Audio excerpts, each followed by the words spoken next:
السلام عليكم ورحمة الله وبركاته. الحمد لله على إحسانه وشكر له على توفيقه وامتنانه، وأشهد أن لا إله إلا الله تعظيما لشأنه، وأشهد أن محمدا عبده ورسوله داعي إلى رضوانه وعلى آله وأصحابه وإخوانه. أما بعد، يا ربي عظمت ذنوبي كثرة، فلقد علمت بأن عفوك أعظم، إن كان لا يرجوك إلا محسن، فبمن يلوذ ويستجير المجرم. أدعوك ربي كما أمرت تضرعا، فإذا رددت يدي فمن ذا يرحم. ما لي إليك الوسيلة إلا الرجاء، وجميل عفوك ثم أني مسلم. أخواني في الله, we are continuing our lecture series regarding the scholars that came out of Muslim Spain and Portugal, the land of Andalus. Muslims were in Andalus for over 800 years, from the year 92 of the Hijri calendar until the fall of Granada in the year 897 of the Hijri calendar. And they produced greats in Islamic history, they produced greats in world history. Tonight, Ukhani Fillah, we shall look at one of the greatest scholars, or two of them, that came from the land of Andalus. One is called Ibn Rushd, and the other is called Ibn Rushd. One is called Muhammad ibn Ahmed, the other is called Muhammad ibn Ahmed. One was born in Qurtuba, the other one was born in Qurtuba. One is a Qadi and the other is a Qadi. This is something that's very rare in Islamic history, that two people have the same name completely. But this is one family, a grandfather and a grandchild. Tonight, Ukhani Fillah, we're talking about one of the greatest scholars, one of the greatest geniuses, not only in Islamic history, but in world history. The people in the Western countries, they know this man, they love this man, they study about this man, but very few of us know about him in the Muslim world. Ikhwani Fillah, tonight we shall talk about one of the scholars. He's called Ibn Rushd. Ikhwani Fillah, in Islamic history, there are two Ibn Rushds. There's Ibn Rushd, the grandfather, and there's Ibn Rushd, the grandson. There's Ibn Rushd, the grandfather, and there's Ibn Rushd, the grandson. The same way there is Ibn Taymiyyah, the grandfather, there's Ibn Taymiyyah, the grandson. So Ibn Rushd, the grandfather, he was born in the year 450 of the Hijri calendar. And he became the chief judge in Andalus. He was the head of the Qadis in Andalus. He was a former scholar of the Maliki madhab, the madhab of Imam Malik. And he was one of the advisors of the empire of scholars that appeared during that time. What is the name of the empire of scholars that ruled most of Africa and Andalus that we mentioned previously? And it is the reason that Africa is the only continent in the entire world that is a majority Muslim continent. What is that empire that ruled? The Murabitun, the Dawla al-Murabitun, the empire that was led by scholars. So this Imam, or this scholar, Ibn Rushd, the grandfather, he was one of the advisors of the Murabitun, the people who were the only, or one of the few dynasties that was led by ulama, by scholars. But it fell under the hands of the Muwahideen, as we mentioned in the previous lecture series. You can always refer to the videos on Ilm TV so you don't forget. So he was born in the year 450 of the Hijri calendar, and he died in the year 520 of the Hijri calendar. This grandfather, his name is Muhammad ibn Ahmed, ibn Ahmed, ibn Muhammad, ibn Ahmed, ibn Abdullah, ibn Rushd. Muhammad ibn Ahmed, ibn Muhammad, Muhammad ibn Ahmed, ibn Ahmed, ibn Muhammad, ibn Ahmed, ibn Abdullah, ibn Rushd al-Jadd, the grandfather. One of the great scholars. So even if you look at the books of the Malikis, when they say Ibn Rushd has said this, they always mean Ibn Rushd, the grandfather. He died in the year 520 of the Hijri calendar. He's also known as Abu Walid.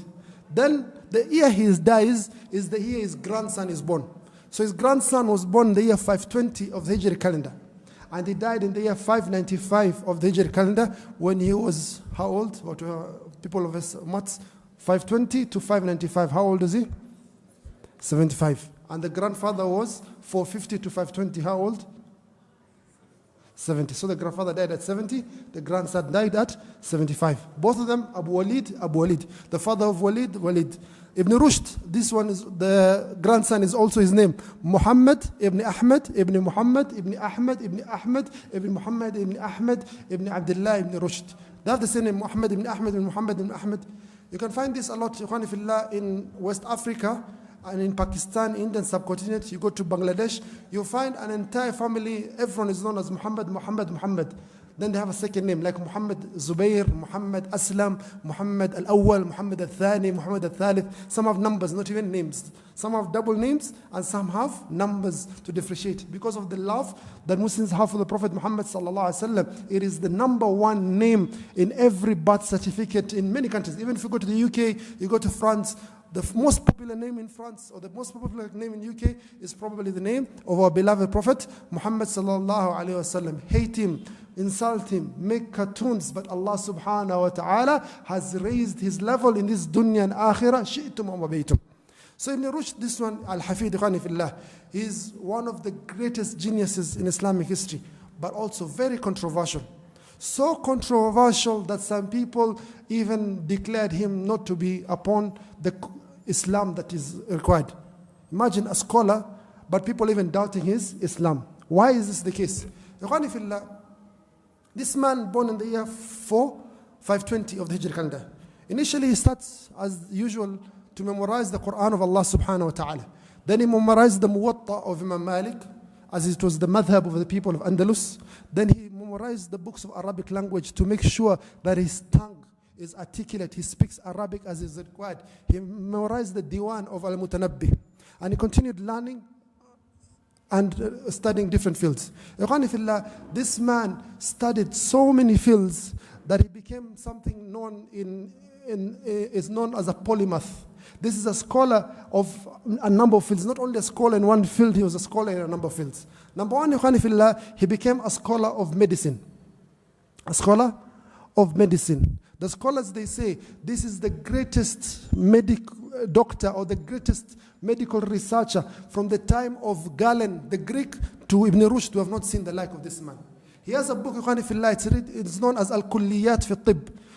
Wholesome rules in medicine, or Al-Kulliyat fi Tib, fi medicine. This book was the formal text in medical schools for centuries in the West and in the Islamic world.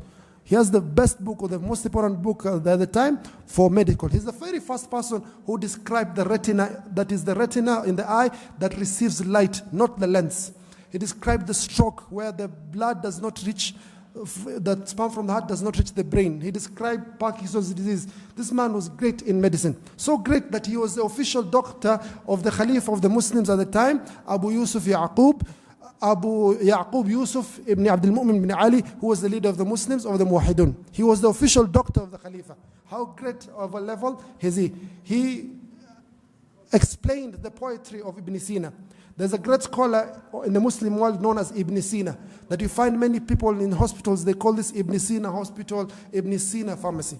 But just for benefit, the scholars, most of them, they have declared Ibn Sina an apostate. They don't accept him to be a Muslim. They say he's a kafir because he had thoughts that went against Islam. Most of the scholars of Islam are totally against his thoughts, just for benefit. So Ibn Rushd, number one, he was a doctor, medical researcher, not just the normal one, so great that he was known as the greatest scholar of medicine since the time of Galen, the Greek. Galenius or Galen, the Greek scholar who came like 1,000 years before him. Number two, he was a great scholar of astronomy. At the age of 25, he starts discovering new planetary bodies that have ever been discovered. And he writes a lot of treatises on astronomy.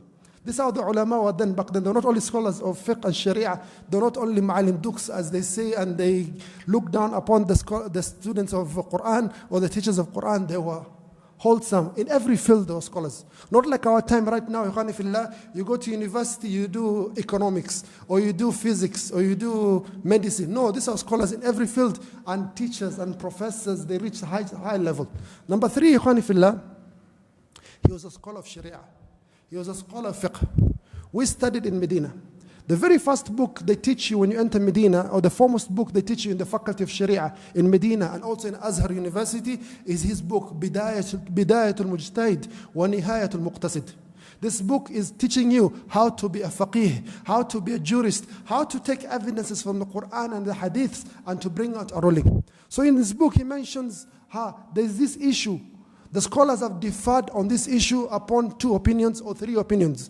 وَسَبْبُ الْخِلَافِ, and the reason for the khilaf is because تعارض العقل والنقل, تعارض حديثين.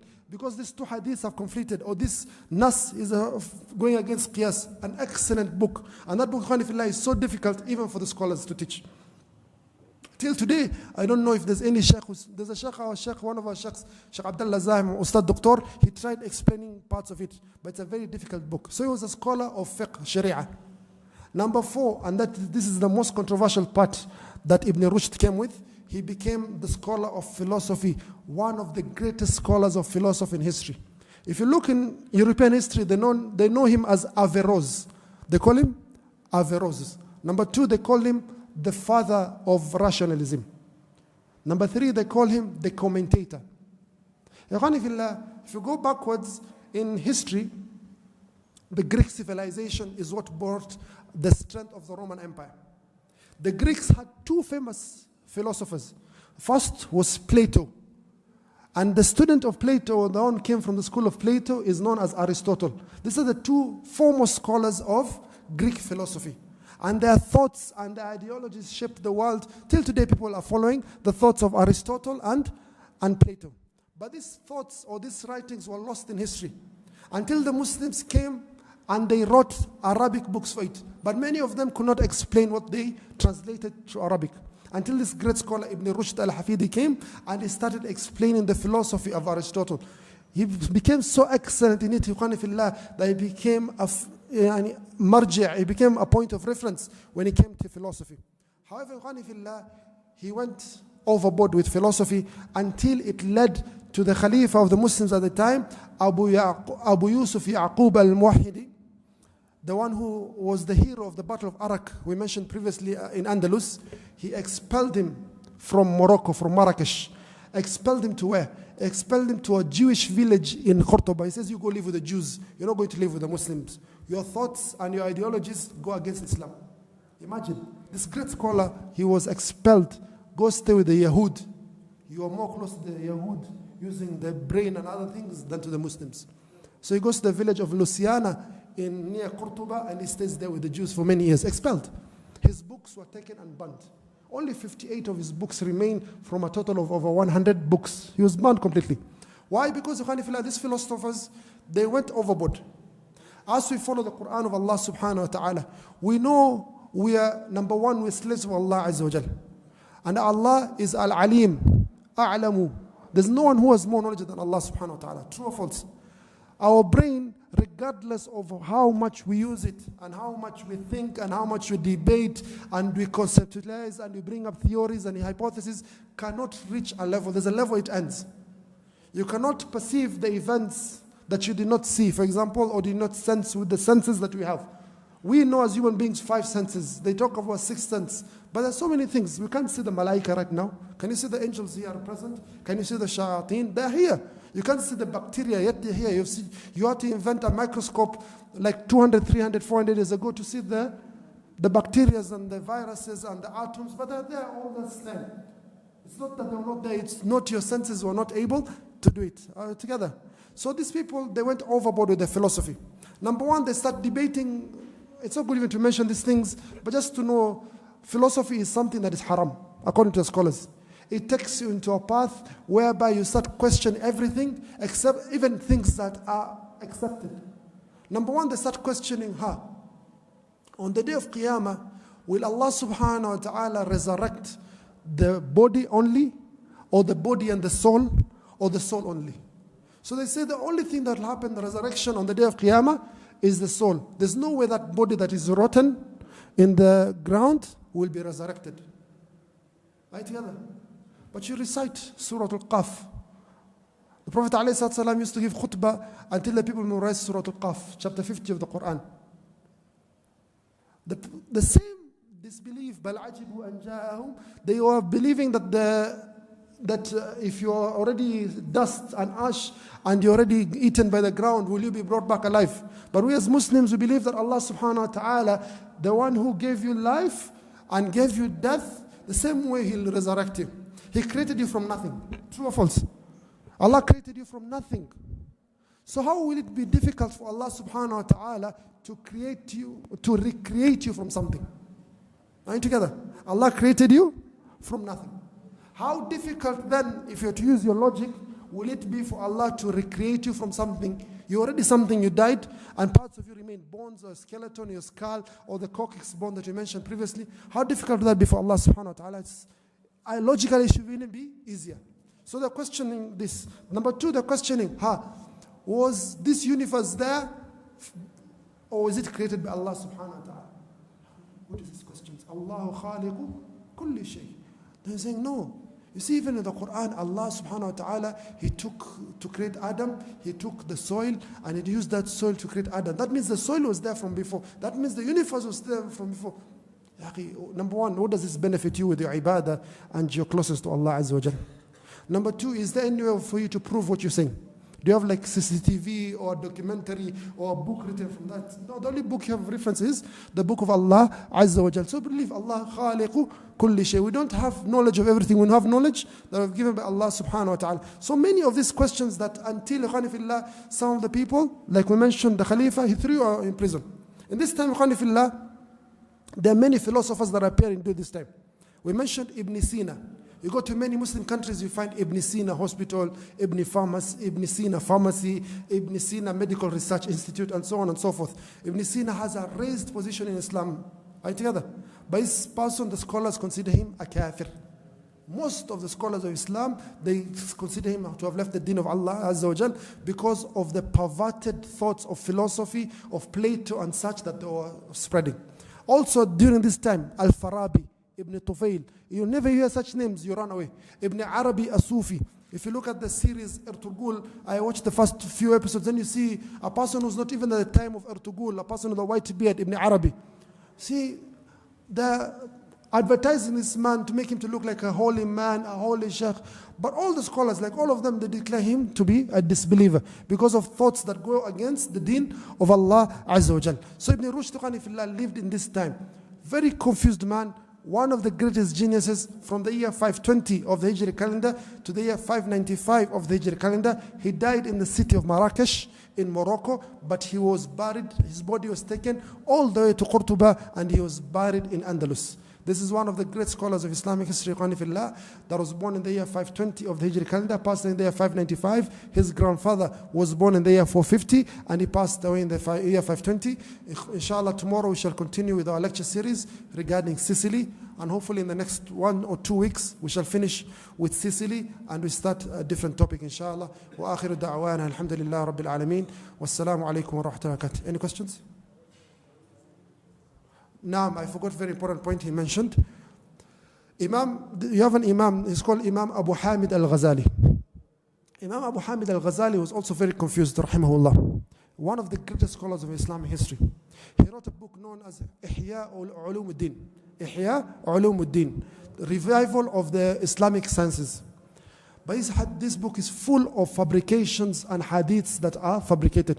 That even Al-Hafidh al-Iraqi came and wrote a book rejecting or refuting him. Abu Hamid al-Ghazali, when he was going through his stages of life, he left the way of the philosophers, the way of the Asha'ira, and he wrote a refutal known as Tahafut al-Falasifa. He wrote a book rebuting the philosophers. A very excellent book, Imam Abu Hamid al-Ghazali. So he declared that the philosophers, even in the Muslim world, some of them were disbelievers because of these 3 issues we mentioned, or 2 of the issues we mentioned. The issue of the universe being eternal or forever. The issue of Allah's knowledge not being, Allah knows only general stuff, He does not know specific stuff.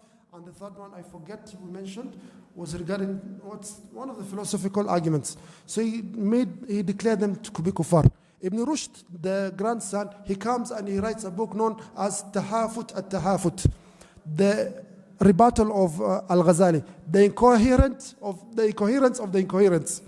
And he starts stating that the Sharia and the philosophy are just 2 roads to make you reach the truth. The truth is there, but you can reach it with the Sharia and you can reach it with philosophy. The scholars rejected this. As we have Quran, it follows that path. Based on this argument, he started forcing issues.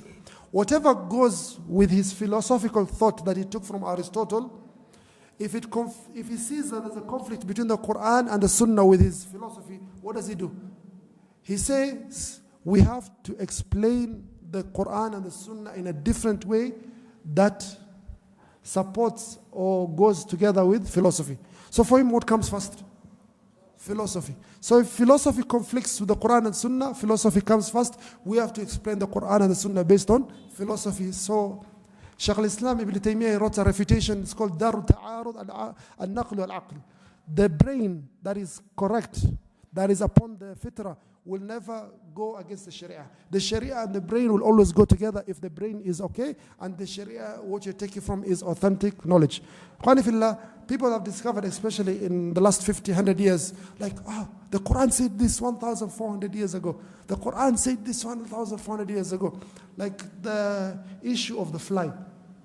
The hadith says, if a fly enters a drink, you dip it inside and you remove it. Why? Because one wing has poison and the other wing has the antidote. People used to make fun of Muslims, but they confirmed it. The Quran clearly says that the earth revolves. The earth is round. Many things that the Quran says about Allah subhanahu wa ta'ala has divided the oceans. There's a barrier, but you cannot see the barrier. You go to Cape Town or the Cape of Good Hope, just here in South Africa, you see where the Atlantic and the Indian Ocean means. There's a clear barzakh. There's a clear boundary. So you look at these things, you're like, subhanallah. Look at this. Our brain could not perceive, but Allah subhanahu wa ta'ala showed us everything. This is with regards to science. You look at something like like history. In history, you find that Allah subhanahu wa ta'ala mentions in the Quran that the king at the time of Nabiullah Yusuf alayhi salam was a king, not a pharaoh. In the Quran, he says it was a king, the one who saw the dream. It was a king, not a pharaoh. It doesn't say Fir'aun. You look at the Bible, it says it was a pharaoh. But all the historians have agreed that the version of the Quran or the relation or what is mentioned by the Quran is correct. There was no pharaoh at the time of Yusuf alayhi salam. The pharaohs came a little bit later. Are you together? The Quran mentions someone known as Haman, a minister of Fir'aun. Haman. Then they say, there's no Haman in the Bible. There's no Haman in the Torah, in the Talmud. This is just Arab stories that the Prophet Muhammad ﷺ was getting from people. They just confirmed, one of the scientists called Maurice Bucaille, a French scientist. He goes all the way to Berlin. He looks at the writings of the Egyptians. They're called hieroglyphics or something. And they read it and they find Haman, minister of engineering or something, minister of building. He says to Haman, Ibni li sarha la'alli ablughu al-asbab, asbab al-samawati fa'attali'a ila ilahi Musa wa inni la'adhunnuhu kadhiba. Oh Haman, build for me like a castle or a big building or a tower so that I can go see this Lord that Musa alayhi salam is telling us about us. But the Bible is telling them, no, this is not true. This is falsehood. The person who was building a tower was in Iraq, the Tower of Babel. There's nothing like Haman. But they confirmed the name Haman clearly. Prophet Muhammad ﷺ went to the museum in Berlin or in Frankfurt and he wrote the hieroglyphics in Egyptian to confirm Haman. There's nothing like that. So you look at the Quran and you look at the Sunnah and you find with time that the Quran and the Sunnah was correct. Our thinking was what was limited. Are you together? So Imam Abu Hamid al-Ghazali, he wrote a good refutation of the philosophers, but this man Ibn Rushd al-Hafid wrote a refutation against Abu Hamid al-Ghazali until this great scholar Shaykh al-Islam Ibn Taymiyyah, he came and he rebuted all the philosophers and the scholars still to date. Even the Western philosophers, they are not able to answer the rebuttals or the refutations that were brought by Shaykh al-Islam Ibn Taymiyyah. What Allah subhanahu wa ta'ala has shown in the book of Allah and what our Prophet alayhi salam has taught us. The Prophet who was illiterate, nothing he came with. He came with wahi from Allah Azza wa Jalla. That is sufficient for us. So, Fillah, do not follow this path of philosophy. We used to do philosophy in high school. Fillah. There's a system, it's called International Baccalaureate. Once you finish the O-levels, you do a system called International Baccalaureate when you're doing the British or the international system. So they used to teach us these things. While I used to stay in class, I'm wondering what is going on. Because you're debating 1 hour if 1 + 1 is 2. 1 hour, 2 hours, you're debating class if 1 + 1 is 2. You're debating something, I don't know, am I really here? Or is this an illusion of me here? Some things you're like, you guys need to go to a mental hospital. This is not a school anymore. That is philosophy. The brain has limitations. Your body has limitations. Understand that you have limitations. Allah subhanahu wa ta'ala created you in that way. Respect your limitations and act accordingly. Wa akhiru da'wana alhamdulillahi rabbil alameen. Shukran for the question. I don't know if you had read the topic beforehand. Any other questions? Naam, Hassan.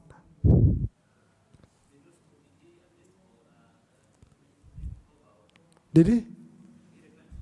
From philosophy? No, not quite. Many scholars fell into philosophy. You have Imam al-Juwayni, also one of the scholars called Imam al-Haramain. Very excellent in usul al-fiqh. He went through this confused state of entering philosophy, asha'ira and such things and so forth. But in the end of life, he met a woman from Naysabur. And this woman made the aqidah so clear that when we make dua, why do we look up to Allah Azza wa Jal? When you make dua, you look up. You have that fitrah that you look up when you're making dua. He says, Wallah, this completely destroyed me. وَأَنَا عَلَىٰ عَقِيدَتي عَجَائِزِ Naysabur. I'm going to be on the aqidah of the ajaiz of Naysabur. Imam al-Ghazali himself, the student of al-Juwayni, he takes Sahih Bukhari and he dies with Sahih Bukhari. He went through this. Once you enter philosophy, you lose completely all meaning. You are supposed to question everything. For you to believe, you're supposed to question everything. So you question everything, then you form a hypothesis, a theory, all those things, levels that I mentioned. Any other questions? So you did not make tawbah that we know of, and many people fell into this issue of philosophy. It's a dangerous path. The same thing that you find some people these days, they enter the issue of feminism or liberalism or LGBTQ or Rafida, Shia, all these ideologies that go against the deen of Allah Azza wa Jal. Now.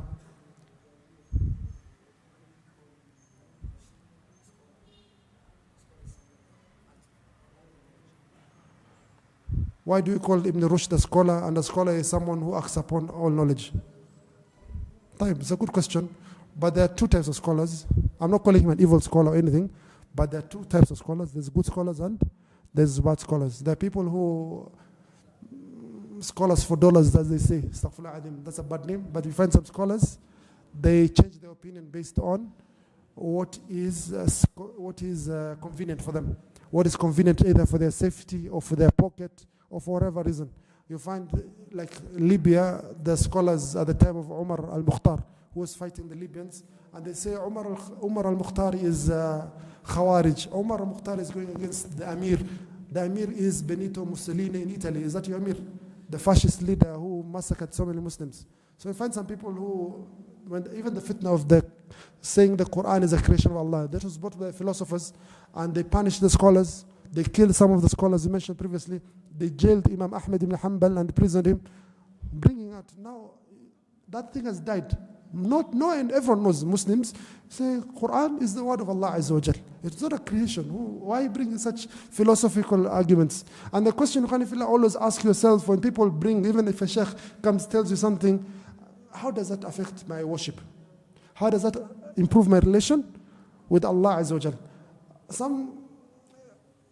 I don't like to talk about this topic, but sometimes you find us about scholars in Saudi or in Yemen, in India. How that scholar, is this like this and this like this. That person in UK, don't listen to him.